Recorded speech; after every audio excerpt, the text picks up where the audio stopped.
Assalamualaikum warahmatullahi wabarakatuh.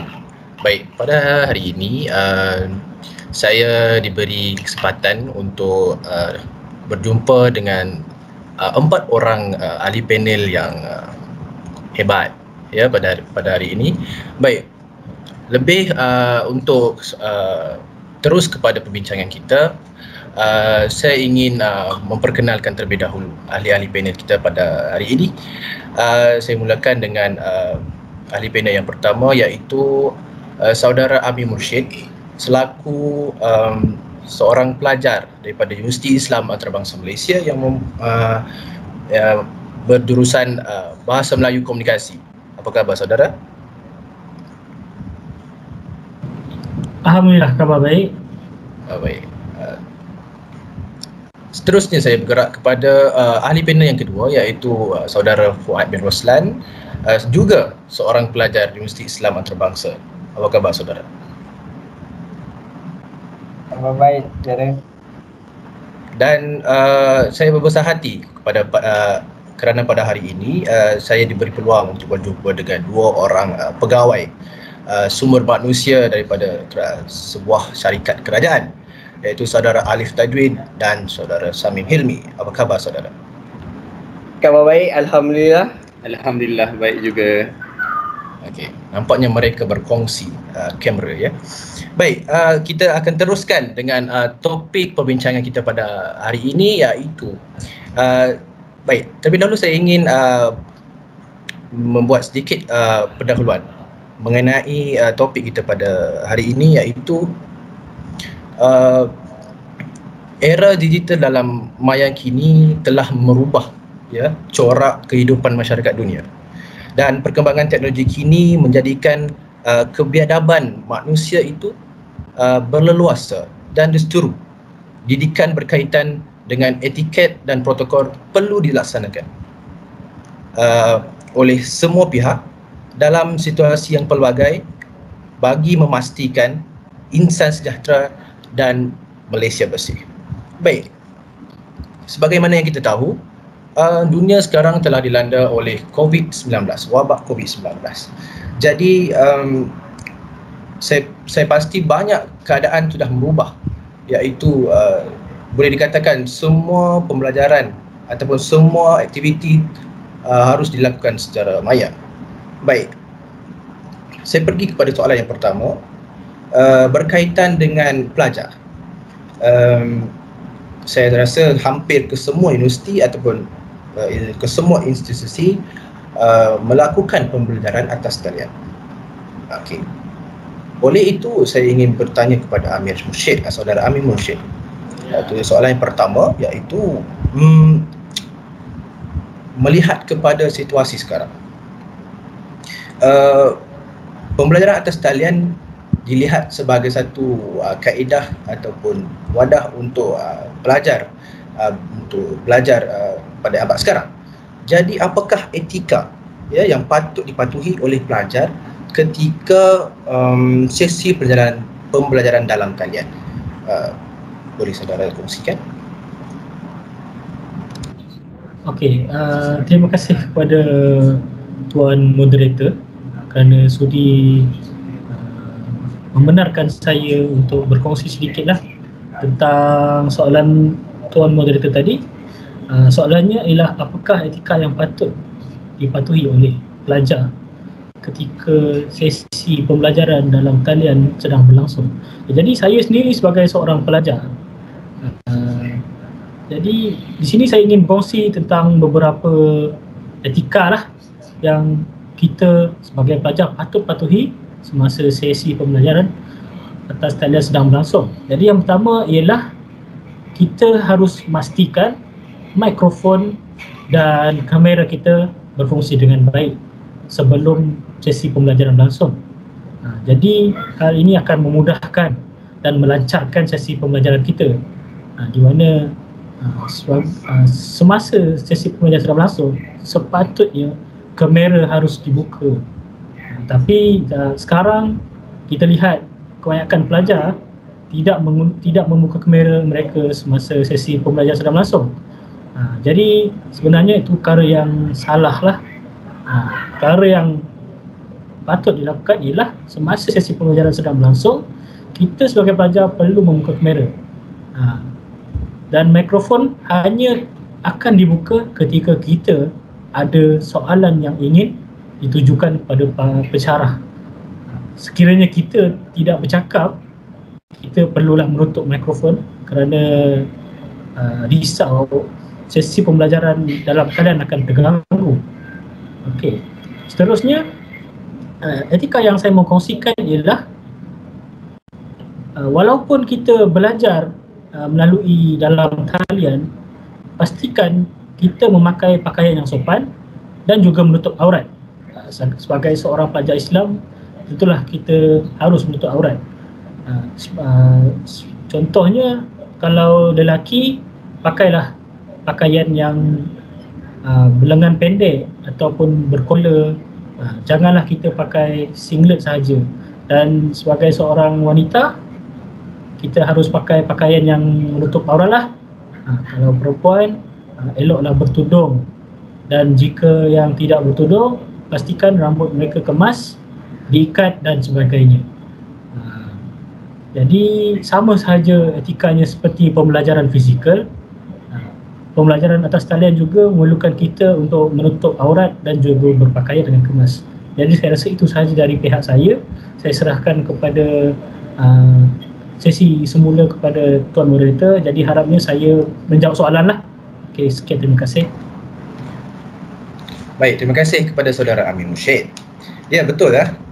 Kita lihat sekarang ini kebanyakan pelajar mengambil mudah mengenai etika yang betul dalam pembelajaran atas talian ini, kerana saya lihat kebanyakan pelajar tidak membuka sepenuhnya kamera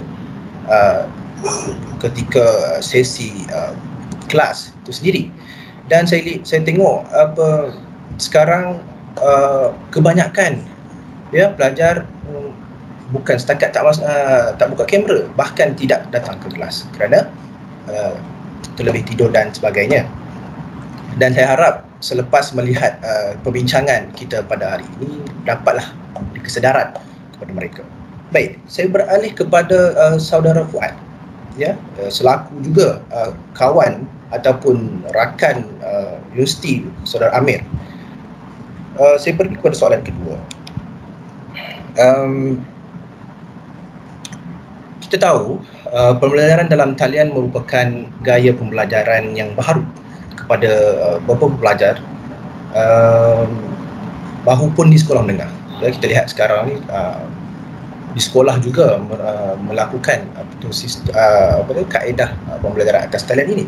Dan apakah adab ataupun etiket yang boleh dilakukan oleh para pelajar untuk mewujudkan suasana pembelajaran yang baik sekaligus memupuk insan yang mempunyai adab yang bagus.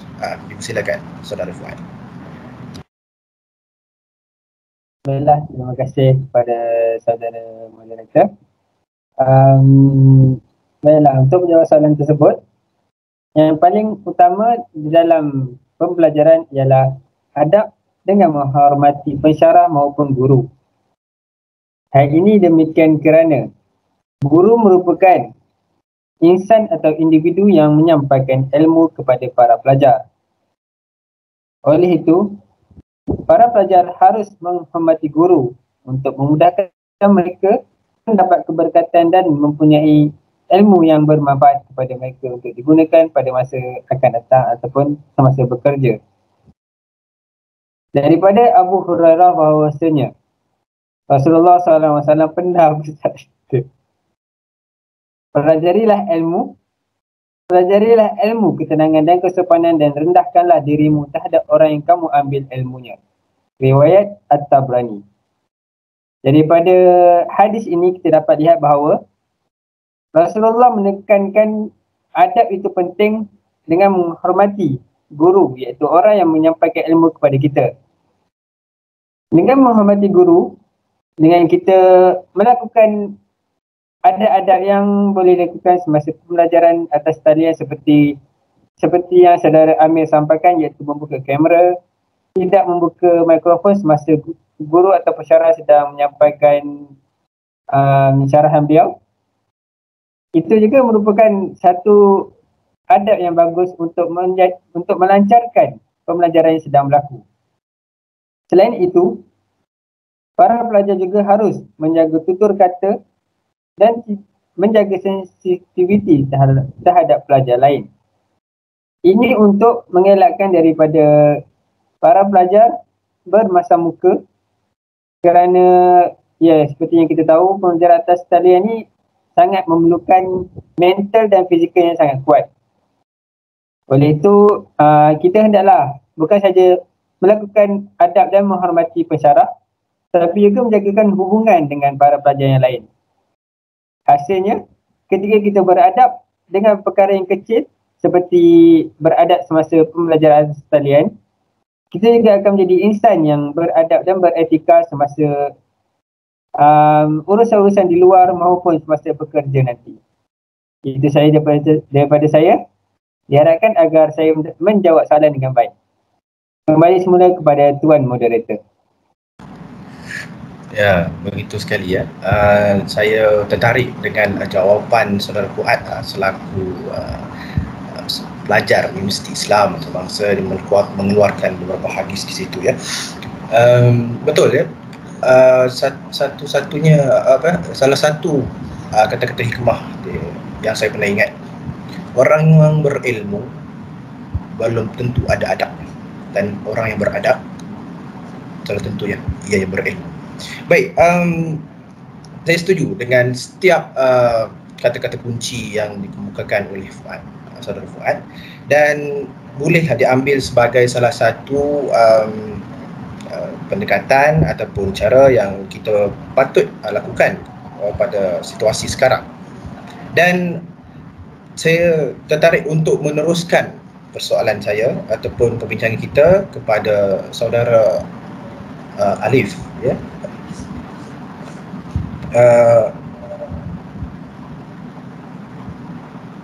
Pekerjaan dan pelajar mempunyai hubungan yang sangat rapat ya.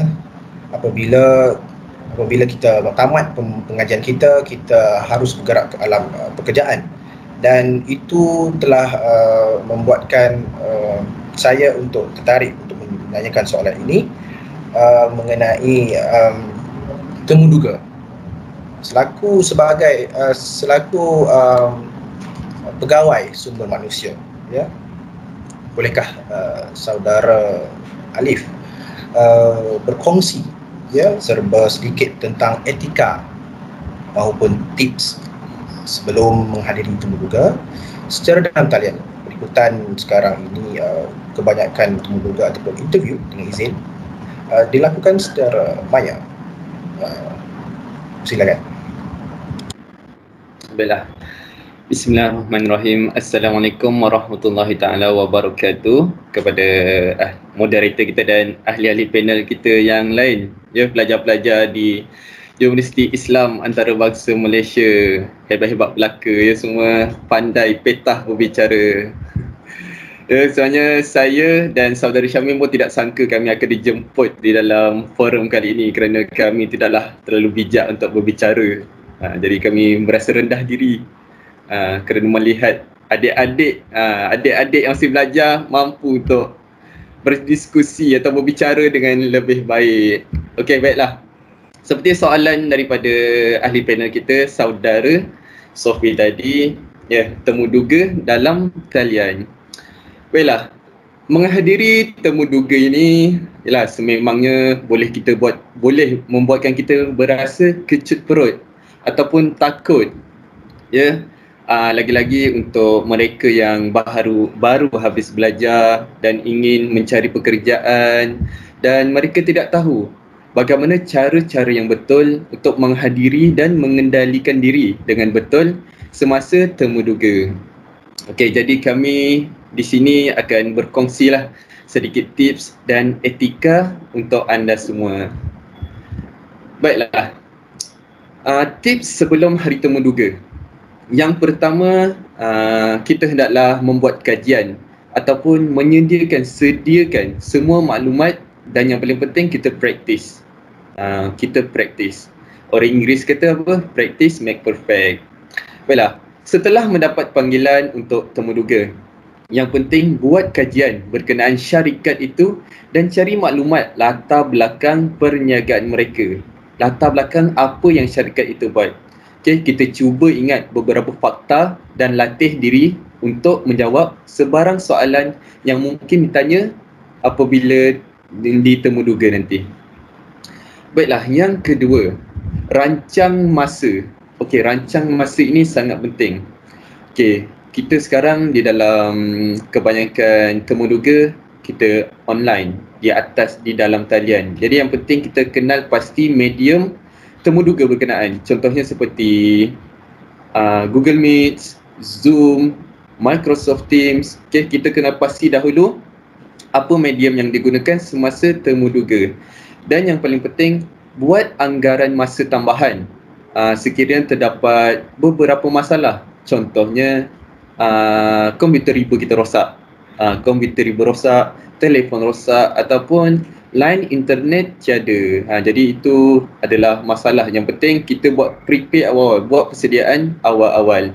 Seeloknya kita hendaklah membuat persiapan 10 atau 15 minit lebih awal sebelum waktu temuduga bermula.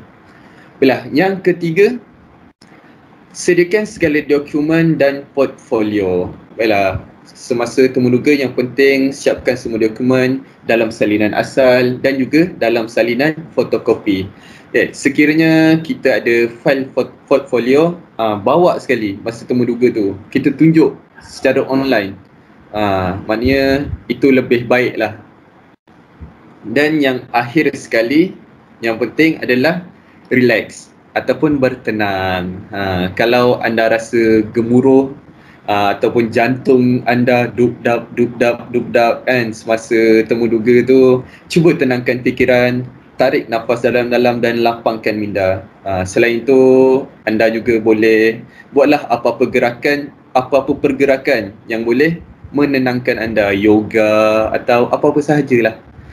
Jadi itu sahaja untuk saya berkongsi etika ataupun tips sebelum menghadiri temuduga secara dalam talian. Okey, saya serahkan kembali kepada moderator kita.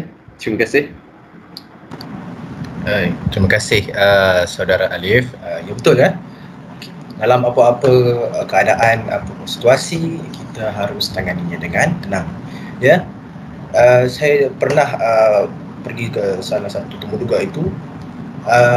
Saya rasakan bagi saya dalam suasana COVID ini dengan atas talian, dalam talian, saya merasakan lebih tenang ya dalam mengendalikan ataupun mengadakan ataupun aktiviti ataupun menghadiri temuduga, kerana saya rasakan semua bahan saya tersedia di rumah ya. Saya rasa itu tidak menjadi masalah kepada pelajar-pelajar ataupun orang luar sana untuk pergi temuduga. Baik, selaku rakan kerja saudara Syamim, saya ingin mendengar daripada saudara berkongsikan tentang etika ya dan tips ketika temuduga dijalankan. Silakan saudara. Okey, terima kasih Tuan Moderator. Sebentar tadi rakan sekerja saya iaitu Saudara Alif telah membentangkan sedikit sebanyak tips-tips sebelum temuduga. Jadi giliran saya pula untuk menerangkan sedikit sebanyak antara tips-tips yang kita boleh pakai semasa temuduga. Adik-adik yang masih belajar, perkara ini sangat penting untuk anda apabila anda sudah masuk ke alam pekerjaan. Antara tips yang pertama ialah kita mestilah memberi salam dan hormati para panel. Tidak kisahlah panel itu, sebagai contoh panel itu bukan Muslim, kita boleh mengatakan selamat sejahtera. Andai ia panel tersebut terdiri daripada orang-orang Islam, kita boleh memberi salam kerana itu orang kata perkara yang baik lah. Jadi jangan lupa untuk kita memberikan salam kepada panel sebelum memulakan pengenalan diri kita. Yang seterusnya ialah kita kena jaga hubungan mata kita. Jadi apabila kita tengah bertemuduga, pastikan kita memandang tepat ke mata dan wajah penemuduga apabila menjawab soalan. Okey, sekiranya anda berasa terlalu gugup dan tak mampu nak bertentang mata, anda boleh cuba satu tips ni dengan memandang batang hidung atau kening mereka. Ni tips ni berguna kalau anda rasa gugup kan, tak nak tengok mata diorang, tak nak tengok mata panel. Jadi anda boleh tengok hidung atau kening mereka. So ini satu tips yang amat berguna di masa akan datang. Okey, lepas tu kalau jika ada 2 atau 3 orang penemuduga, pastikan anda menjawab sambil bertukar hubungan mata pada setiap temuduga. Selang-selikan pandangan kerana ini boleh menunjukkan anda seorang yang sangat berkeyakinan tinggi. Bagi contoh, kalau ada 2-3 panel semasa anda temuduga tu, jangan pandang pada satu panel saja, anda kena ubah-ubah pandangan anda terhadap 3 panel tersebut. Okey, tips yang seterusnya, tanya soalan yang bernas. Pastikan tanya soalan yang bernas. Soalan seperti, boleh tuan ceritakan sedikit tentang tugas atau projek yang bakal saya libatkan diri nanti, atau adakah syarikat menyediakan peluang latihan dan kursus untuk memperbaiki kemahiran pekerja. Dekat situ kan, bila panel penemuduga dengar kita punya soalan macam tu, dia rasa macam wow, budak ni sangat bagus tanya soalan yang bernas macam tu. Jangan tanya soalan gaji berapa ke, tempat makan kat mana, jangan tanya soalan begitu. Tanya soalan yang benar, kita kena ada adab. Pastikan kita ada adab, jangan kita biadab ketika temuduga itu. Ingat. Okey. Tanyalah soalan yang memberikan atau gambaran bahawa anda memang berminat kerja situ. Tanya memang soalan tu yang bagi macam anda betul-betul berminat nak kerja dengan bidang dan posisi yang ditawarkan tersebut. Okey, ini tips yang keempat. Kita ambil masa ketika jawab setiap soalan. Kita kena jangan terlampau tergopoh gapah. Kita kena tenang. Bila jangan potong cakap penemuduga, bagi dia habis cakap dulu, baru kita masuk bercakap. Tarik nafas dan jawab dengan penuh yakin.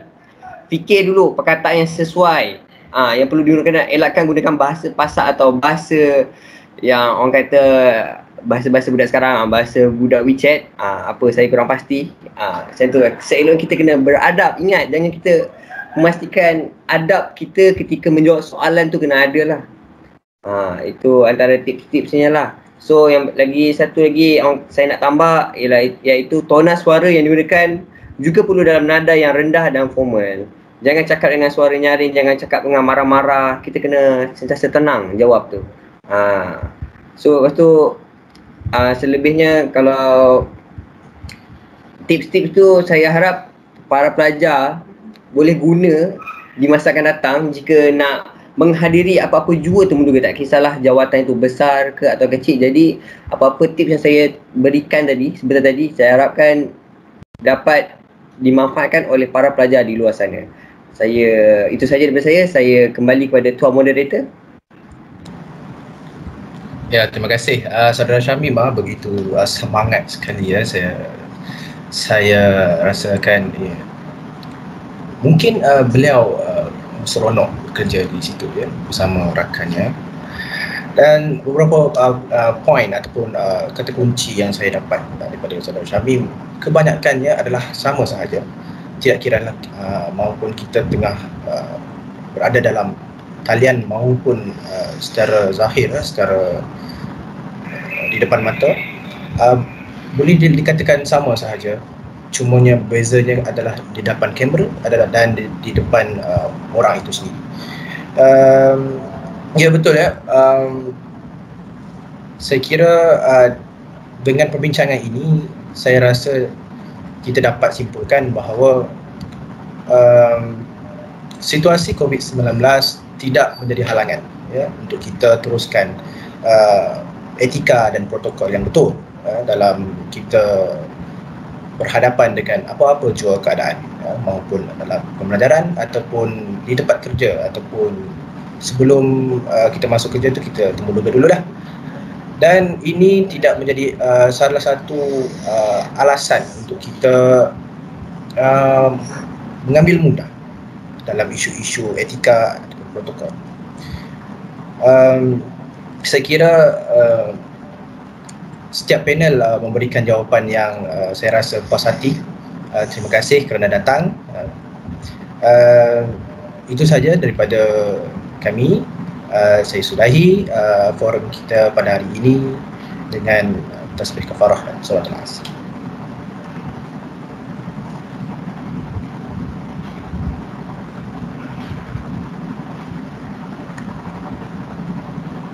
Terima kasih ahli-ahli panel. Selamat bersahur.